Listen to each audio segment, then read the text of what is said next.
Forensic science में हर छोटा सा एविडेंस एक बड़ा सच बताता है और उन्हीं एविडेंस में से एक बायोलॉजिकल एविडेंस है semen. Hey guys, welcome back to my channel. तो आज की जो वीडियो है उसमें हम जानने वाले हैं कि जो सीमेन है उसका कलेक्शन कैसे होता है और वो सीमेन जो होता है वो एज अ एविडेंस कितना इंपॉर्टेंट रोल प्ले करता है। तो स्टे टिल एंड। सीमेन का मतलब होता है मेल रिप्रोडक्टिव फ्लूइड, जिसके अंदर स्पर्म सेल्स और प्रोटीन होता है। ये सेक्सुअल असॉल्ट केसेस में एज अ एविडेंस हमें मिलता है और डीएनए एक्सट्रैक्शन के लिए बहुत ही इंपॉर्टेंट रोल प्ले करता है। फॉरेंसिक एक्सपर्ट्स क्राइम सीन पर पर्सनल प्रोटेक्शन किट पहनकर जाते हैं जिससे कि कोई भी एविडेंस कंटामिनेट ना हो। क्राइम सीन को सबसे पहले डॉक्यूमेंट किया जाता है, उसके बाद एविडेंस का कलेक्शन स्टार्ट किया जाता है। एज वी ऑल नो कि जो सीमेन होता है वो नेकेड आई से विजिबल नहीं होता है, तो जो फॉरेंसिक एक्सपर्ट्स हैं वो अल्टरनेट लाइट सोर्सेज का यूज़ करते हैं, डेट इज़ यूवी और ब्लू लाइट। इसके अंदर जो सीमेन है वो ग्लो इफेक्ट शो करता है, यानी फ्लोरेसेंस शो करता है। अगर सीमेन इनविजिबल है तो हम कुछ केमिकल टेस्ट भी कर सकते हैं, जैसे कि first one is acid phosphatase test. इसके अंदर जो सीमेन होता है उसके अंदर एक एंजाइम होता है डेट इज़ एसिड फॉस्फेटेज। तो हम ये टेस्ट जब करते हैं तो वो कोई कलर चेंज करता है, तो उससे सीमेन का डिटेक्शन होता है। Second one is Barberio's test. इसके अंदर जो सीमेन है उसके अंदर कुछ सॉल्ट्स प्रेजेंट होते हैं और सोडियम क्लोराइड होता है, जो कि एक कैरेक्टरिस्टिक क्रिस्टल फॉर्म करते हैं। Last one is Florence test, जिसके अंदर कोलिन नाम का कंपाउंड डिटेक्ट होता है, जो कि सीमेन का एक कंपोनेंट है। Now come to the collection process. There are three major types of collection processes that we can use to collect the semen from the crime scene. First one is collection through swab. इसके अंदर हम एक sterile swab लेंगे, उसको distilled water में dip करेंगे, then उसको जो सीमेन है उसके चारों तरफ रोल डाउन करेंगे ताकि अच्छा खासा मटेरियल हमारे पास आए।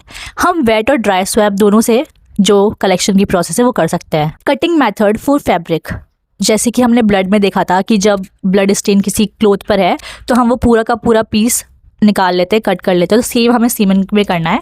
अगर जो सीमेन है वो किसी कपड़ों पे है, किसी क्लोथ पर है, किसी फैब्रिक पे है, तो हम उस पूरे पीस को कट आउट कर लेंगे, देन उसको बैग में सील कर देंगे।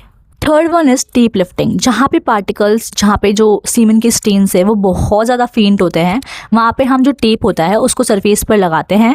एडहेसिव टेप जो यूज़ करते हैं उसको सरफेस पे लगाते हैं, देन उसको लिफ्ट करते हैं ताकि मैक्सिमम पार्टिकल्स उसके ऊपर आ पाएँ। तो जो हमारी स्वैब्स हैं और जो हमारा फैब्रिक पीसेस हैं उसको हम सबसे पहले ड्राई करते हैं ताकि उसमें फंगल ग्रोथ ना हो और डीएनए डिग्रेड ना हो। अदरवाइज अगर हमने उसे वेट रखा तो उसके अंदर फंगल ग्रोथ हो सकती है और जो डीएनए है वो बिल्कुल बहुत गंदी तरीके से डिग्रेड हो सकता है। जितने भी सैंपल्स हमने लिए हैं हम उन्हें पेपर बैग में सील करेंगे। Plastic bags are not appropriate क्योंकि even a single trace of moisture can destroy the evidence. Sexual assault का जो केसेस होता है उसके अंदर जो सीमेन है वो विक्टिम या सस्पेक्ट दोनों की बॉडी से हमें मिल सकता है।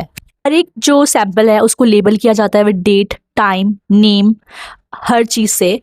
ये इंपॉर्टेंट प्रोसेस है फॉर चेन ऑफ कस्टडी। अगर हमने ये फॉलो नहीं किया तो जो कोर्ट है वो एविडेंस को एडमिसिबल नहीं मानता है। Now move to laboratory analysis, कि हमें कैसे पता चलता है कि वो सीमेन है और डीएनए एक्सट्रैक्शन कैसे होता है लेबोरेटरी के अंदर।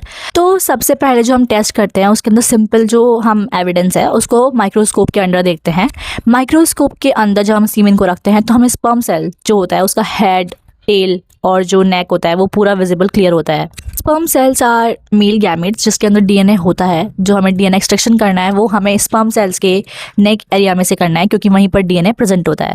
देन पीएसए और P30 टेस्ट, ये हम टेस्ट उसमें करते हैं जहाँ पे वेसेक्टोमाइज्ड मेल्स होता है, यानी हमें सीमेन में स्पर्म का डिटेक्शन नहीं हुआ है तो वहाँ पे हमें P30 टेस्ट करना पड़ता है।